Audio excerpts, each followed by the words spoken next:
Bismillahirrahmanirrahim. Assalamualaikum warahmatullahi wabarakatuh. Balik lagi bersama saya di channel Perisai Nusantara TV.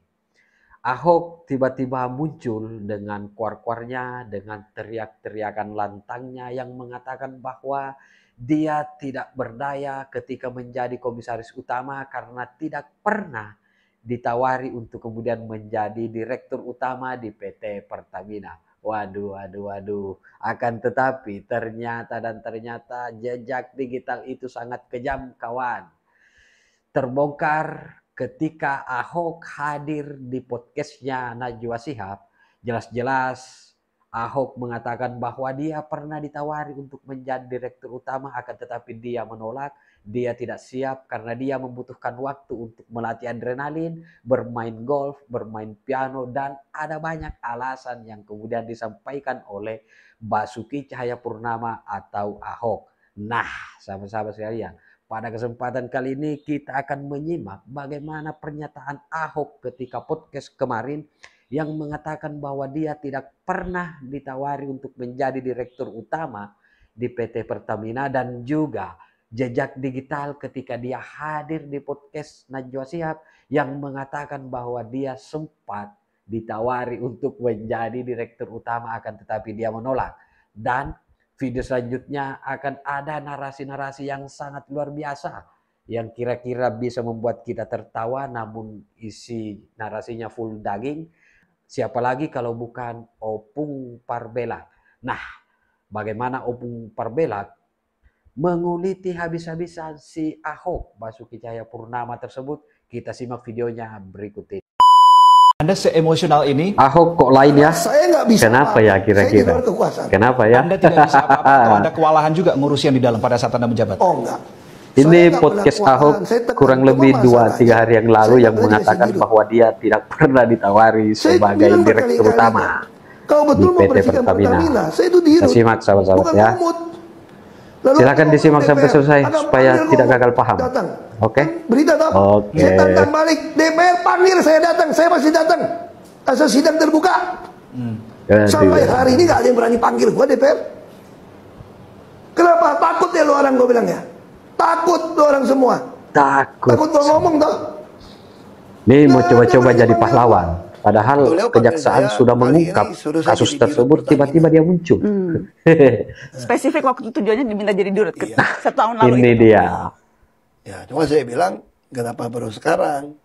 Kan udah bagus, udah untung. Sudah bagus dia menjadi komisaris utama. Saya udah happy kok selama dirutnya mau nurut sama saya kan. Kan nggak pernah dari rugi kan, terus bisa untung-untung tuh sampai tertinggi gitu kan 4 tahun terakhir. Aduh. Nah, saya udah spesialis saya lah kalau pretelin detail gitu. Jejak digital memang sangat kejam, kawan. Bukan Pak, orang aja Pak. Paling enak jadi komod Pak. Nah kenapa? Kan saya bilang Pak, saya lagi terapi nih Pak. Terapi apa? Terapi main golf, terapi piano Pak, terapi Mandarin Pak. Saya les Pak. Mau saya dapat terapi. Banyak orang kalau jadi dirut Pak, duitnya banyak Pak. Ke Pak Jokowi, jadi gimana Pak Saya Jokowi? bilang gitu Pak, jangan saya Pak. Lebih baik orang lain aja Pak. Orang Karena lain aja, yang Pak. paling bahagia jadi Tapi orang kenapa jadi sekarang tidak pernah ditawari Ini dirut? dirut ada waktu Pak. Oh, saya Ahok. saya bilang. Kalian udah tahu kan, dari bau-baunya Ahok ini bakal dipanggil kejaksaan. Yang jadi pertanyaanku, kenapa tidak ada pidato Megawati yang mengatakan, nanti kalau misalnya anak buah saya dipanggil ke kejaksaan, saya akan datang ke kejaksaan.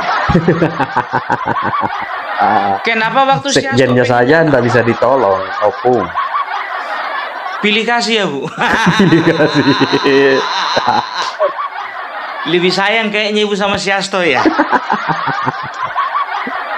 Ayo dong Bu, kasih semangat sama Ahok Bu.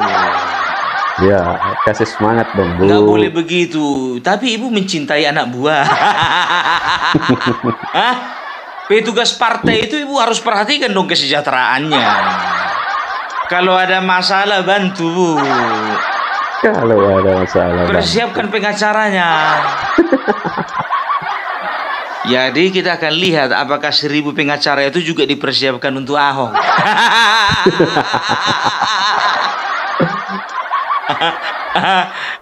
1000 1000 itu yang nggak kelihatan. 1000 yang tidak kelihatan. Tapi kemarin waktu si Hasto cuma 3-nya itu pengacaranya Pung itu cuma perwakilan.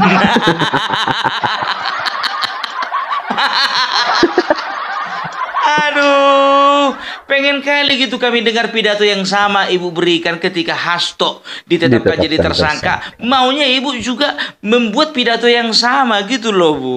Ya, jadi ini kan kesannya ada pilih kasih. Tapi cemana lah mau dibilang, ke MK aja batal lah, apalagi ke kejaksaan. Lebih ngiri. Aduh. Ya, jadi kalau ku bilang ya, yang namanya Ahok ini justru aja ku bilang tidak mungkin atau mustahil dia tidak koordinasi dulu dengan Ibu Ketum. Minta pendapat. Betul. Iya kan? Ya, Bu, minta tolonglah dulu Bu, bantu dulu aku. Oh, enggak begitu nadanya. Dia bukan orang Batak.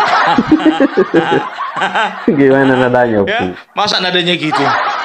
Mana pernah aku ngomong gitu kan? Bu, gue minta bantu lah Bu. Oh, bisa bantu lah Bu. Ini gue ada masalah nih. Pusing ah. Loh, sampean ini nopo toh?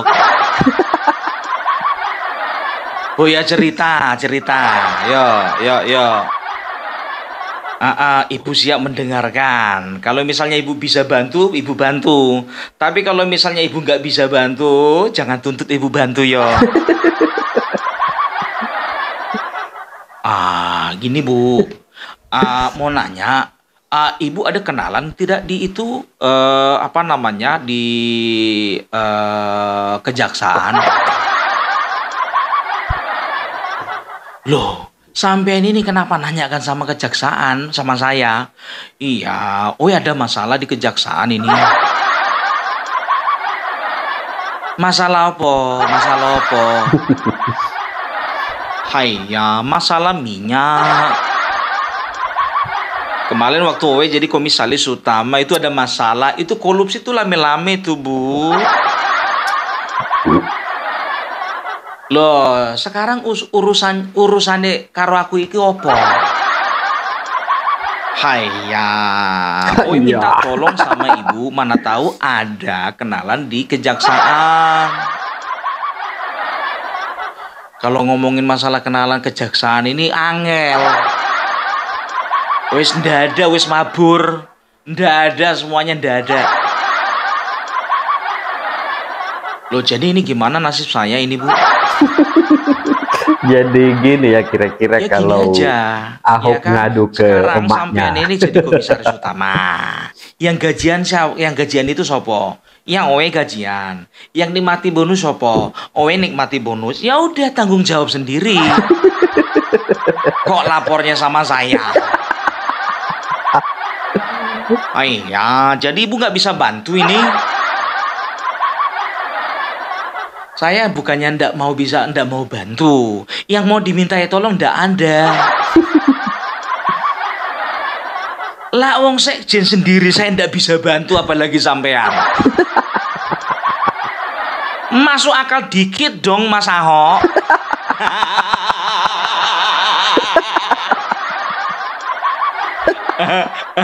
Aduh, ya jadi pusing lah kepala si Ahok itu biar tahu kalian sekarang. Pusing lah kepala si Ahok gitu. Diskusi.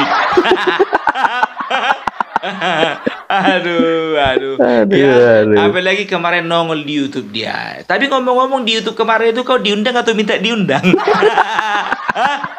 Diundang atau minta diundang? Diundang atau minta diundang? Tiba-tiba muncul jadi pahlawan kesiangan. Tiba-tiba aja nongol podcastnya.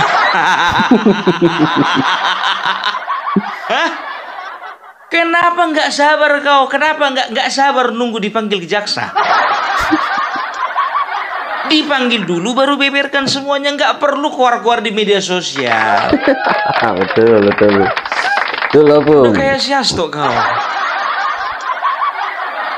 Keluar-keluar dulu kemana-mana baru dipanggil.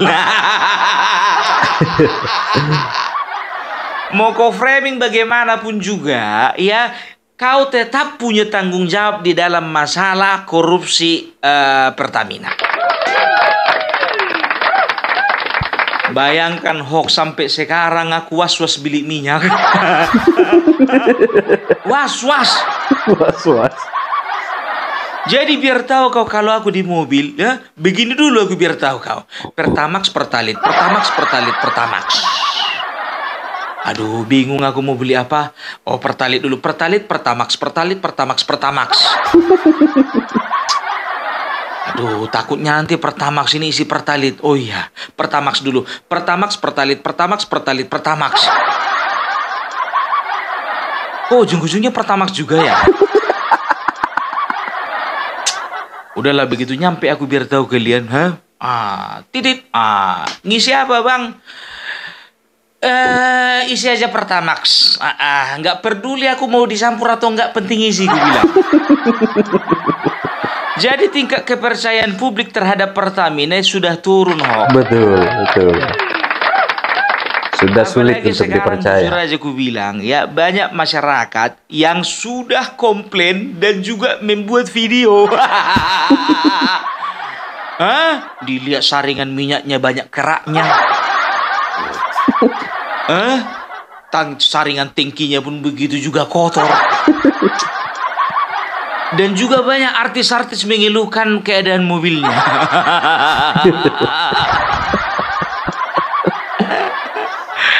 Kalau artis aku nggak peduli aku, ya, jujur aja aku bilang, ya kan, mobilku kan mobil kecil, mobil murah, ya kan. Jadi selama ini ku isi Pertamax, ya kan. Kalaupun contohnya ada masalah nggak apa-apa, ya kan. Belum sempat aku beli mobil mewah. Nanti ketika Pertamina sudah membenahi diri, baru di situ aku beli mobil mewah. Ya. Itu pun kalau ada uang. Makanya aku bilang semuanya itu ada hikmahnya. Tahu nggak kalian, jujur aja aku bilang, ya kan, kalau untuk SPBU, ya, ini kan SPBU belinya dari, kalau di tempat kami namanya depot, ya kan. SPBU ini belinya dari depot, kan begitu, ya. Dan depot ini sudah pasti, ya kan, pasti beli dari perusahaan yang bersangkutan, kan begitu. Sekarang begini, kalau misalnya depot tersebut sudah terlanjur membeli Pertalit dengan harga Pertamax, Pertalite dengan harga Pertamax. nah, ya, Kok bisa sudah gitu? dicampur, sudah dioplos. Apakah mau dia menjual dengan harga Pertalit? Gak mungkin. Logika bisnis. Logika bisnis. Pasti nggak mau. Otomatis, ya, kalau SPBU minta Pertamax, yang dikirim Pertamax dengan kualitas Pertalit. Harganya harga Pertamax. Kalau nggak begitu rugi. SPBU begitu juga. Mau nggak mau mereka itu menjual Pertamax kualitas Pertalit. Karena itu yang dibeli, itu yang dikirim. Siapa korbannya? Masyarakat. Motor lu, motor lu, motor lu, motor lu.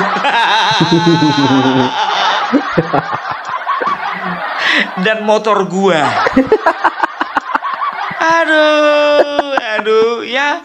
Ini biar tahu kalian, jujur saja ku bilang, ya. Kalau bicara tentang kepercayaan masyarakat, butuh waktu lama untuk mengembalikannya.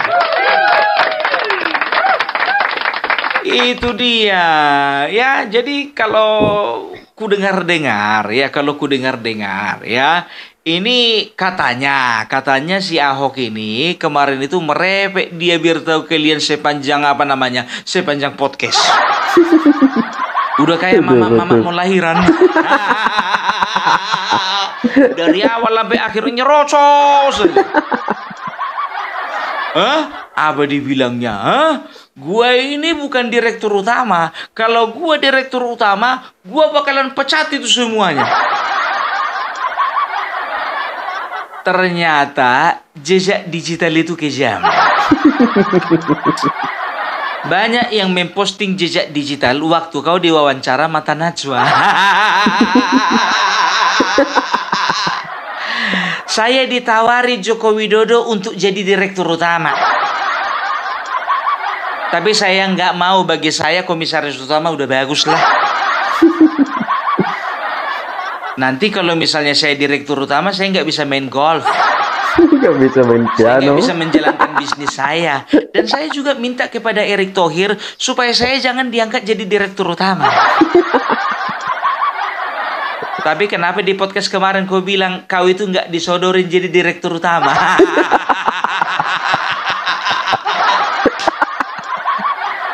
Ini mana yang betul ini? Versi yang semalam, yang kemarin, atau versi mata najwa? Betul, yang mana Udah benar? jelas dulu, kok jadi pintar kau berbohong. Kok jadi pintar kau berbohong? Salah gaul kau. Salah gaul. Bosmu kau ikuti.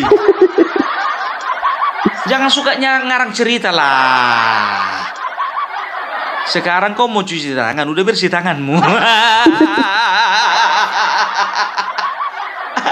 Mana bisa kau cuci tangan? Kau itu tetap harus bertanggung jawab. Seperti kuutarakan kemarin, ya, yang namanya komisaris utama, ya, itu bertanggung jawab terhadap jalannya perusahaan, kebijakan perusahaan, bertanggung jawab mengawasi pelaksanaan RJPP dan juga RKAP, ya. Setelah itu bertanggung jawab mengurus, ya, atau mengawasi dan mengevaluasi kinerja dari direksi, kan begitu, ya. Ternyata sekarang, ya, kau hindari, mengelak kau dari semuanya itu. Itu dia yang namanya komisaris utama, ya. Dia itu harus memantau bukan hanya perusahaan, tapi subordinate perusahaan juga, subordinate company itu juga harus ada di bawah pantauanmu. Gitu dia. Anak-anak perusahaanmu itu juga, ya, yang A, B, C, D, E, F, G semuanya itu harus kau pantau. Enak kali kau sekarang kau mau mengelak. Itu dia, ya. Jadi kalau ku bilang, ya udahlah, katakan sama kejaksaan, saya bertanggung jawab, tapi saya nggak mau dipenjara. Itu aja. Kau bilang katanya kau punya data, kan begitu. Capek muncungkuiti ngomong, ya kan? Kalau kau punya data, kenapa kemarin nggak dibongkar? Betul. Kenapa nggak dibongkar dari kenapa kemarin? tunggu meledak dulu? Kalau nggak meledak, ini datanya kau simpan, kan begitu. Itu kan data versimu. Akurasinya pun juga itu dipertanyakan, kan begitu. Kau bicara semuanya, kalau waktu kami rapat itu sudah ada rekamannya. Ku bilang sama kau, entah-entahnya juga kejaksaan sudah dapat rekaman itu. Ya karena namanya perusahaan kelas atas, perusahaan bonafit, apalagi BUMN, semua pertemuan harus direkam dan ada notulennya, walaupun kau nggak bikin. Ini kau ngaku-ngaku aku catat semua, nggak kau catat pun juga sudah direkam. Nggak kau catat pun sudah kira direkam. Pertamina itu kaleng-kaleng? Betul. Enak aja, ya. Ya jadi sekarang kau persiapkan mentalmu, ya tenang kau. Kalau bersih kau, aku dukung kau. Betul. Kalau bersih kita dukung. Ya, itu dia. Bongkar semuanya, persiapkan bukti-buktinya, tapi yang akurat. Kan begitu, ya. Jangan bukti yang dibikin-bikin. Sama kayak bosmu kemarin itu, ya. Jangan sekarang ini ada rencana mau bikin video kayak Siasto kemarin. Ada. Seolah-olah itu video lama. Betul, seolah-olah itu Jangan video bikin lama. gitu ya, udah kayak baca.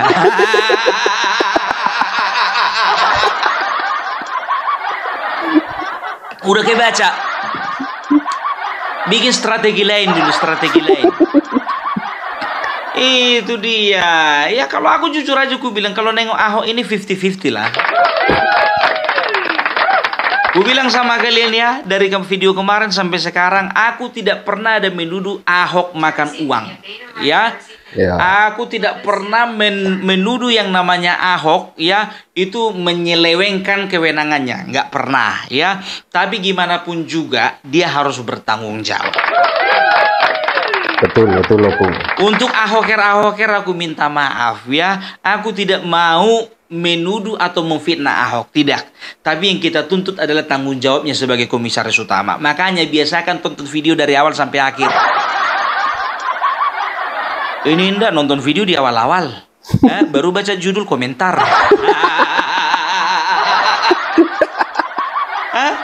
Biasakan dulu tonton sampai akhir. Oh, apa kesimpulannya Opung Parbelak? Ternyata yang jadi poinnya ini. Gitu. Jangan biasakan hanya baca judul lalu Bung, coba komentar. aku komentari dulu. Itu ada ponakannya Joko Widodo Simak yang terlibat dulu kasus sampai dia selesai. juga ditangkap. Apa Sekarang kesimpulannya? begini, ku bilang sama Itu. kalian, jujur saja, aku nggak perlu membela-bela karena aku bukan buzzernya dari Bapak Jokowi, bukan ya, tidak ada kepentingan. Kalau memang terbukti bersalah, silahkan diusut dan juga vonis hukum penjara. Betul. Kalau bisa hukum seberat-beratnya, gitu loh ya. Pokoknya Bapak Prabowo tidak pandang bulu, mau bulunya pendek ataupun panjang. Ketika wartawan bertanya kepada beliau bagaimana menurut Bapak masalah korupsi ini, semua sedang diurus. Itu dia ya, mulai dari Danantara kemarin biar tahu kalian ya.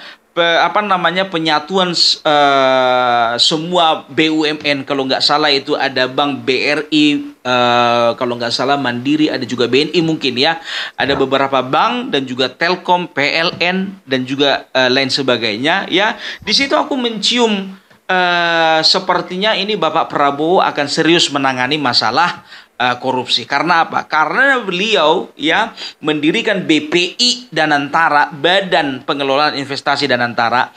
Beliau ingin memastikan kekayaan negara tidak diselewengkan. Betul. Itu dia. Makanya aku bilang, ya padahal beberapa hari sebelum Danantara kan. Baru ya beberapa waktu yang lalu ya Bapak Prabowo meluncing Danantara. Ya ternyata Danantara. coba perhatikan kalian ya. Ingat, baru 100 hari Bapak Prabowo ya menjalankan pemerintahan, sudah ada 28 koruptor yang diangkut. Mantap Jenderal. Dan sudah hampir, ya bisa dikatakan sudah hampir 500 triliun yang sudah terungkap. Kan begitu. Kira-kira ada terungkap lagi, Bung? Tenang, EKTP. Tenang. EKTP. Tenang kalian di boncengan. Ada yang begini-begini. Nanti sebelah sana bilang lagi, kenapa dari partai kami aja yang selalu diburu? Iya. Ada rencana penguasa untuk menghabisi partai kami. Nanti begitu lagi, padahal udah terbukti. Ada juga yang mengatakan, Pung, kurasa kasus Pertamina ini, Pung, ini adalah pesanan dari istana kepada kejaksaan. Memang betul. Ya, memang betul. Istana ya berkomunikasi dan juga menekankan kepada setiap aparat penegak hukum, mau itu MK, mau itu kejaksaan, mau itu kepolisian, semua tindak pidana, apalagi tindak pidana korupsi, semuanya sikat habis. Coba bayangkan kalian ya, ada satu tokoh ya, bisa dikatakan dia ini untouchable ya, seorang tokoh yang tidak bisa tersentuh ya, yang kemarin terkait dengan Papa minta saham. Coba bayangkan kalian, nggak pernah tersentuh, tiba-tiba aja anaknya diangkut. Kurasa dia itu shock. Ku bilang sama kalian, kalau kelas profesional ya sudah dipersiapkan itu, sudah dicium-cium baunya. Kayaknya ini bakalan ada sidak ini, bakalan ada penyidikan ini, bakalan ada datang orang kejaksaan, orang MK, datang dari aparat kepolisian. Ya, pokoknya kita harus bersiap-siap. Dari mana mereka tahu? Mata-mata. Kan begitu ya, akhirnya tidak tercium lah. Ternyata yang tercium cuman 1, 2, 3 orang. Nah sekarang biar tahu kalian, itulah canggihnya kejaksaan, anaknya bisa diangkut. Itu dia, bicara masalah keponakan Jokowi, angkut. Tetap pendam Kan dulu. begitu. Ya mungkin dia ya pada saat itu dia kompeten ya sehingga dia diangkatlah menjadi salah satu salah satu pejabat lah di perusahaan tersebut di Pertamina. Nah, cuman di tengah jalan mungkin dia tergoda. Dia nggak ingat lagi Pak D-nya presiden. Nggak ingat lagi Pak D-nya yang bikin dia kerja di situ. Ya tanggung jawab sendiri dong. Toh juga dia nggak ada di dalam kakaknya Bapak Jokowi. Beda kakak kan. Toh juga ya kalau mau diangkut diangkut. Nggak ada masalah. Tapi bukan itu yang menjadi dasar ya bahwasanya Bapak Jokowi dengan praktis ya dan secara otomatis terlibat di dalam kasus Pertamina ini. Orang ini kan begitu ya, ponakannya Jokowi angkut. Apa repotnya rupanya? Iya kan? Baik, sahabat-sahabat sekalian, saya kira sudah sangat jelas. Pertama, Ahok dalam podcastnya beberapa hari yang lalu mengatakan bahwa seandainya dia memiliki posisi sebagai direktur utama di PT Pertamina, maka pasti dia akan membersihkan PT Pertamina dari para koruptor-koruptor yang ada di sana. Dan kapasitasnya sebagai komisaris utama sehingga dia tidak memiliki taring, dia hanya sebatas macan ompong, macan sirkus yang tidak bisa melakukan apa-apa. Padahal sudah jelas bahwa tugas dia adalah melakukan evaluasi dan pengawasan terhadap direksi.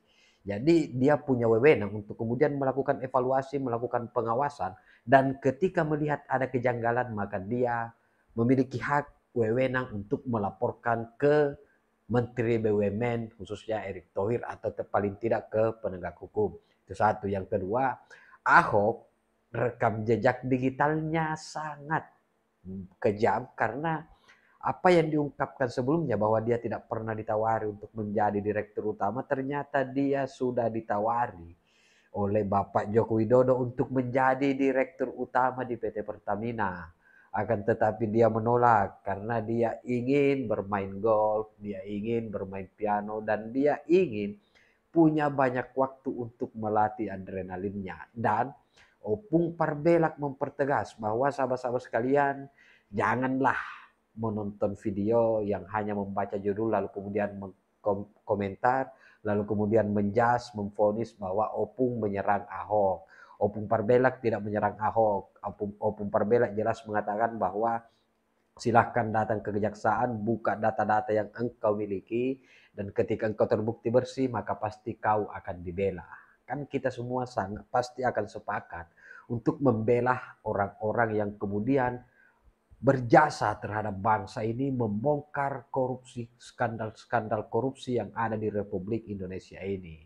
Jadi silahkan Ahok datang ke kejaksaan, buka fakta yang kau bawa, buka data yang kau miliki, dan berhentilah untuk kuar-kuar bahwa karena kami menganggap engkau hanya akan menjadi pahlawan yang kesiangan.